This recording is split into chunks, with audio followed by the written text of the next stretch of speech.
Hi friends, this is Mayur, you watching beyond Bollywood plus. सबसे पहले तो आप सभी को नए साल की ढेर सारी शुभकामनाएं। And before we begin our 2024, you know the drill by now, please subscribe to my channel and don't forget to press the bell icon. दोस्तों, आज हम 2024 का आगाज करेंगे विद एन एनालिटिकल व्लॉग। 22 दिसंबर को नेटफ्लिक्स पे एक डॉक्यूमेंट्री आई थी जिसका नाम है curry and cyanide. We didn't know anything about this until जब सोशल मीडिया पे ये ट्रेंड होने लगी और फिर पता चला कि इस नाम की कोई मलयालम डॉक्यूमेंट्री आई है। And it's directed by one Christo Tomy. इसका स्क्रीन पे लिखा है वन शालिनी उषा देवी। इस डॉक्यूमेंट्री को प्रोड्यूस किया है Netflix and India today originals ने। दोस्तों, ये कहानी सच्ची कहानी है जो ऐसी है कि जो केरला के कूड़ाथई नाम का एक क्षेत्र है कोझिकोड में, और एक थॉमस परिवार है जिसके अंदर 6 मौतें हुई स्टार्टिंग फ्रॉम 2002 टू 2016। अब इस कहानी में जो मेन अक्यूज्ड है वो है एक इस खानदान की बहू jolly Joseph, who has been accused of killing 6 members of her family by cyanide poisoning. Without being offensive to the deceased and the family, यदि भगवान ना करे कि यदि इसमें इस कांड में एक और मौत हो जाती तो फिर तो शायद ऐसा आप इसे एक रियल 7 खून माफ जैसे कह सकते थे। ये जो जॉली जोसेफ की कहानी है ये आपको काफी हैरान करती है। ये न्यूज में रही थी लेकिन क्या इसकी इतनी चर्चा हुई थी, I am not so sure about that. तो खैर, ये डॉक्यूमेंट्री जिस तरह से बन के आई, मैं कहूंगा ये आपको काफी शॉक करती है, ये आपको गुस्सा दिलाएगी, क्योंकि क्योंकि सैडली इन 6 विक्टिम में से एक 2 साल की बच्ची भी है। तो खैर, ये जो स्टोरी है ये शुरू हुई थी 2002 में, जब जॉली जोसेफ जब उनकी पहले तो उनकी मदर इन लॉ की डेथ हुई और फिर 6 साल के बाद उनके ससुर की मौत हुई, फिर 2 साल के बाद उनके पति रॉय थॉमस की मौत हुई, and then there was another death after 3 years जिसके अंदर उनके अंकल, और फिर वेरी ट्रेजिकली एक 2 साल की बच्ची, वो भी मिस्टीरियस सर्कमस्टेंसेस में मर गई। And then the 6th death in this saga was that 2-year-old Alphine's mother. और इन चारों मौतों के पीछे जिम्मेदार जॉली जोसेफ को शी इज द अक्यूज्ड, और उनके जो अकम्प्लिस है मैथ्यू एंड अनदर पर्सन।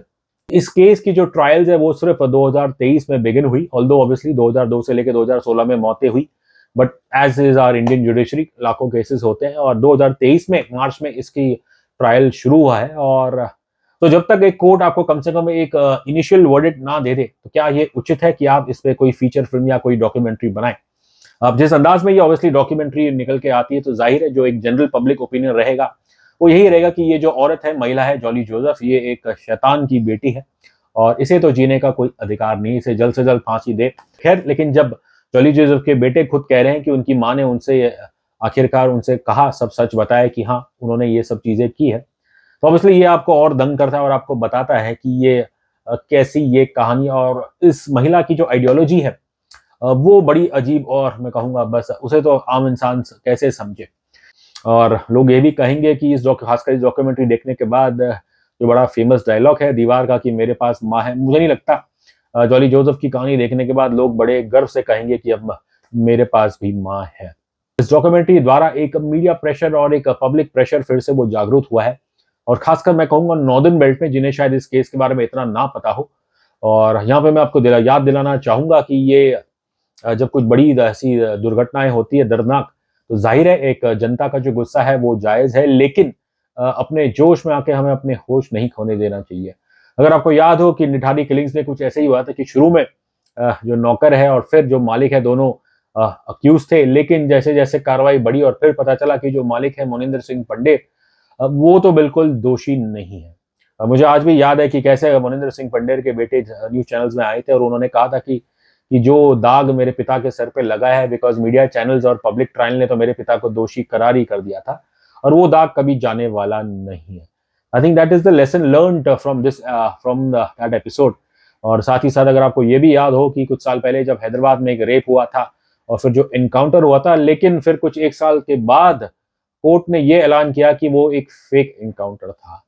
तो I think it's a normal tendency, जब एक दर्दनाक क्राइम होता है लोग भावुक हो जाते हैं और फिर वो एक ऑलरेडी मैं कहूँ यहाँ पे एक जजमेंट पास कर देते हैं, वी डोंट वेट। तो आई थिंक कहीं ना कहीं ये चीजें आपको बताती हैं दैट बतौर जनता, हाँ आप गुस्सा होए ठीक है, लेकिन आप हमारे जुडिशरी पे इतना भरोसा करिए, शायद उसमें समय लग जाएगा, but you have to wait for the truth to come out, at least एक इनिशियल कन्विक्शन या इनिशियल वर्डिक्ट आए तो तब तक उसका इंतजार करना चाहिए, जो कि आई थिंक ये एक मैं कहूँगा बड़ा रिस्क उठाया है यहाँ पे साइनाइड एंड करी एंड साइनाइड वालों ने, कि कैसे उन्होंने ये डॉक्यूमेंट्री बना दी। अब जनता की नज़र में तो जॉली पूरी वो है ही एक डायन। और अच्छी बात क्या डॉक्यूमेंट्री की ये है कि इस ऑब्जेक्टिव, क्योंकि जो जॉली के जो वकील है उनका पक्ष काफ़ी रखा गया है और वो बार बार कह रहे हैं कि ये दरअसल जो रियल मसला है वो तो फैमिली प्रॉपर्टी को लेके है, जिसके अंदर जो जॉली की देवरानी है वो उनके पति शायद और बाकी रिलेटिव इस प्रॉपर्टी को हड़पना चाहते हैं। But once again we will say that, क्योंकि जॉली के खुद बेटे ने इस डॉक्यूमेंट्री में आके कहा है कि मेरी माँ ने मुझसे कन्फेस किया है कि उन्होंने ये 6 लोगों को साइनाइड देके मारा है। तो खैर हम तो यही चाहेंगे कि बस कोर्ट पे कोई दबाव ना हो और सही फैसला आए। केरला पुलिस की कॉम्पिटेंस पे तो ये डॉक्यूमेंट्री सवाल ही खड़े करती है, बट वी होप कि अब जब ये डॉक्यूमेंट्री आ चुकी है एंड ये एटलीस्ट जस्टिस प्रिवेल्स। अब ये जो नाम है जॉली जोसेफ, जाहिर है कहीं ना कहीं ये हमें डायरेक्टर, मशहूर राइटर डायरेक्टर जीतू जोसेफ, उनकी भी याद दिला देते। अब यहाँ पे मैं कर दूं, there is absolutely no comparison between the real and the reel. अब दृश्यम फ्रेंचाइज की अगर आप देखें, जो ऑब्वियसली ओरिजिनल मलयालम में बनी है और फिर हिंदी में भी वो बनी है एज दृश्यम ओनली।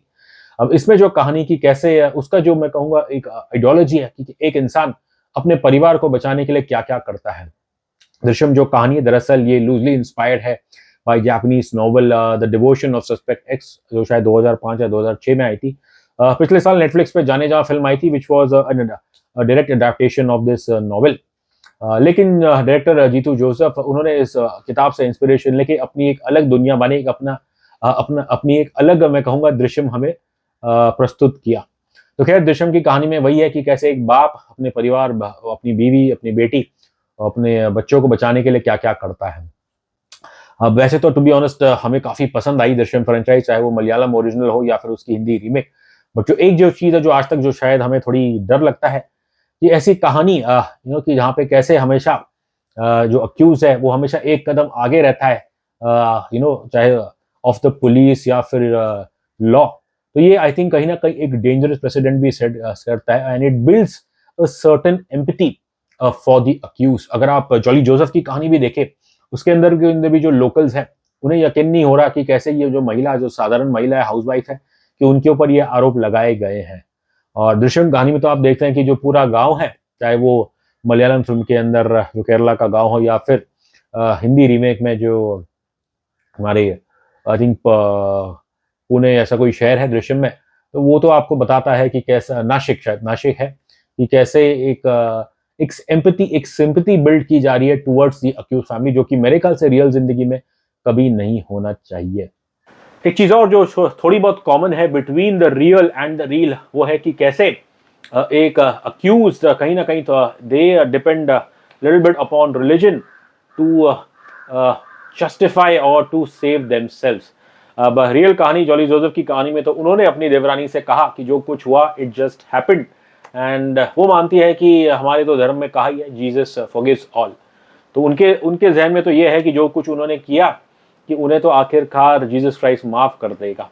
अब आप इस पर क्या रिएक्ट करेंगे कि बस कि एक पुअर एक्सक्यूज है, या फिर ये ऐसे जो क्रिमिनल्स होते हैं, एलिज्ड क्रिमिनल्स, क्या वो अपने धर्म का गलत मैं कहूँगा इस्तेमाल और गलत मैसेज भेज रहे हैं। खैर इसका जवाब तो खैर जनता ही डिसाइड करेगी। And in comparison to this obviously there are other faith like Hinduism, जिसके अंदर साफ कहा कि आप जैसे कर्म करोगे आपको वैसा ही फल मिलेगा। तो खैर जॉली जोसेफ को तो लग रहा है कुछ पछतावा नहीं है, लेकिन दूसरी ओर दृश्यम में उसके अंदर आप देखेंगे कि ऐसे जॉर्ज कुट्टी या फिर हमारे विजय सलगांवकर वो ऑब्वियसली सत्संग का बहाना लेते हैं अपने आप को बचाने के लिए, कि जब उस व्यक्ति की मौत हुई तब तो वो एक सत्संग या फिर मलयालम फिल्म में तो खैर वो एक चर्च गए थे। सो वंस अगेन ऑब्वियसली चाहे वो रियल हो या फिर रील, आई थिंक एक मैं कहूँगा जो शातिर दिमाग है वो कभी नहीं हटेगा धर्म का इस्तेमाल करने के लिए कि अपना बचाव करने के लिए। खैर once again you would like to iterate this vlog was not any comparison between the real Jolly Joseph case and the real Drishyam franchise। बस ये कुछ पॉइंट्स थे जो हमने शायद दोनों में कुछ कॉमन थे, बस उसी चीज़ पे ये हमारी टिप्पणी थी।